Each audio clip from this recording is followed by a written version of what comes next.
Franklin Delano Roosevelt, the 32nd President of the United States of America, died 78 years ago today, on April 12th, 1945. The occasion of his death is worth remembering because alongside Lincoln, he is America's greatest president. His life was an epic one. His legacy is a clear one. He saved free market capitalism, American democracy, and world civilization from fascism.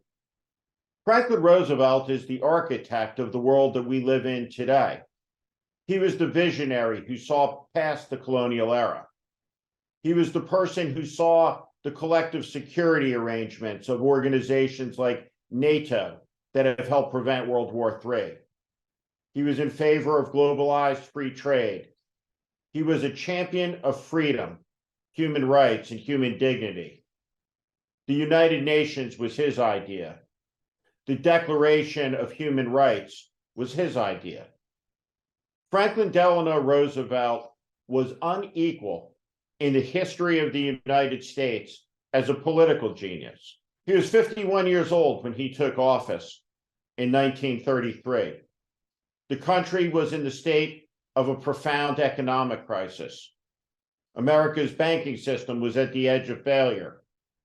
There was panic in the air. And what did this man say who faced down polio from a wheelchair? He said, the only thing we have to fear is fear itself. It's worth thinking about that as we ponder the value of fear as the fuel and currency of the extremist movement that we thought was vanquished in this country a long time ago, but it wasn't. An ember still burned. Franklin Roosevelt saw the danger building in Europe in the 1930s. He understood that America would be drawn into the war, and he understood how essential it was for the United States to be prepared. Between his election in 1932 and his death in April of 1945, the United States was transformed. It had become, by the end of his life, the most powerful nation in world history. He was the architect of the world that we live in. He was the foundational visionary who saw America as the indispensable nation. The world that Franklin Roosevelt envisioned has reached the end of its long life. And Franklin Roosevelt knew that day would come. We have come to the end of that long era and are at the hinge of history where a new one rises. And there are profound lessons from the life of Franklin Roosevelt and his unique political genius for our dangerous and troubled era.